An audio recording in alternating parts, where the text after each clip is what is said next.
this was it. More than 40 years since its introduction, this legend of the American auto industry still has the ability to turn heads and trigger envy. It's no wonder everyone had to have one in the 60s, and why many still want one today. In the early 60s, Ford General Manager Lee Iacocca realized that the boomer generation was coming of age, an untapped market crying out for a car to call its own. In 1964, Ford unveiled the Mustang. It caught the entire United States' fancy. Everyone wanted a Mustang. Everyone wanted to be seen in a Mustang.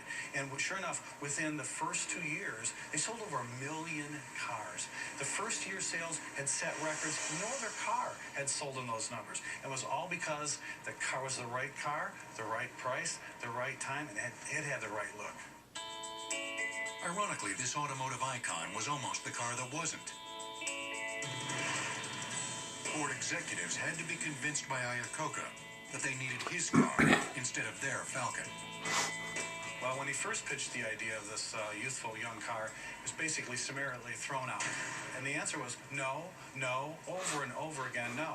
So that's when he decided, let's leave the glass house. Let's get out of there in Michigan Avenue, drive up the street, stop in a little motel called the Fairlane Motel, rent a room, and think outside the box, if you will. I mean, go there, go off campus. Let's think this through. And sure enough, that's where the Mustang was born. Although Iacocca's design team did just that, they also used the dowdy Falcon as their starting point. This was a typical Falcon, 1963. The Mustang is based on the car except for the styling. Basically the same platform as the Falcon. It's a unit body car, which means it's all one unit. It doesn't have a separate frame that the body bolts to. And then they added these torque boxes out here, which is, again, is just steel plates, but it added strength to the frame of the car and kept it from flexing. Ford designers took the Falcon's platform and engine assembly, then shortened the wheelbase, lowered the seating position, reduced the trunk space, and elongated the hood. They also gave it a well-appointed interior and wrapped it in its sleek signature body style. When they went ahead and they decided they were going to build a 4-seat sporty car, there was a lot of debate about what the name should be. Some people wanted to call it a Cougar, and the name Torino was tossed about. The debate ended when they turned their eyes on this unusual car.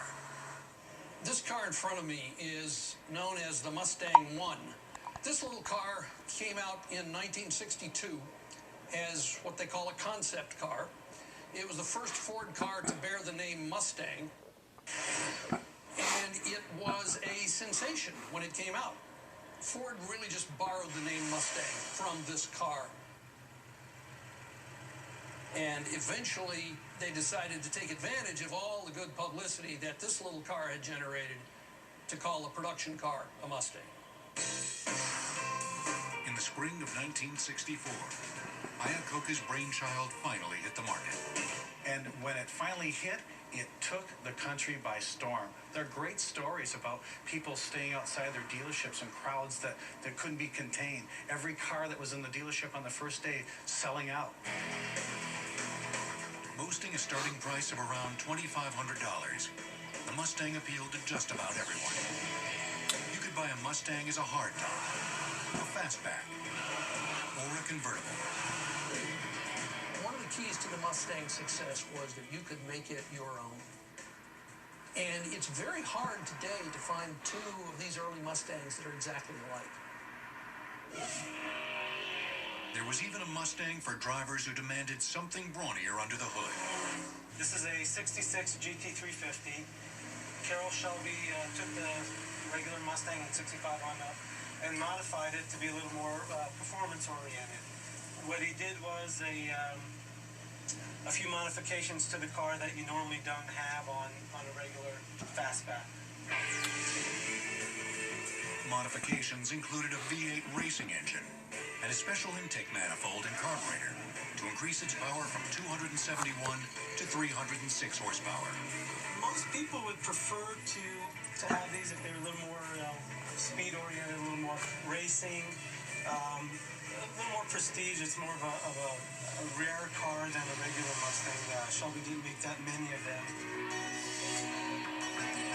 Not everyone could own one of these wild Mustangs, but that didn't mean you couldn't drive one.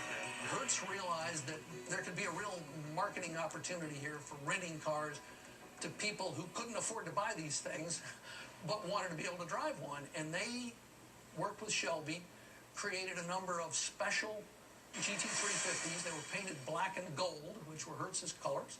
They were called GT350Hs, and you could go in and rent one.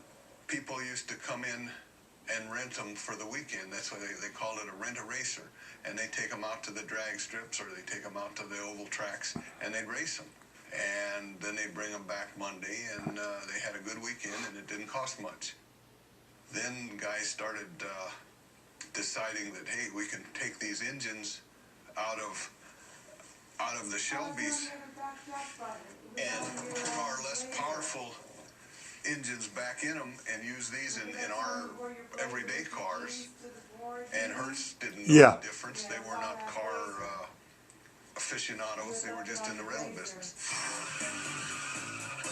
Today, you can still rent your own racer, as Hertz is once again offering the Shelby to its customers.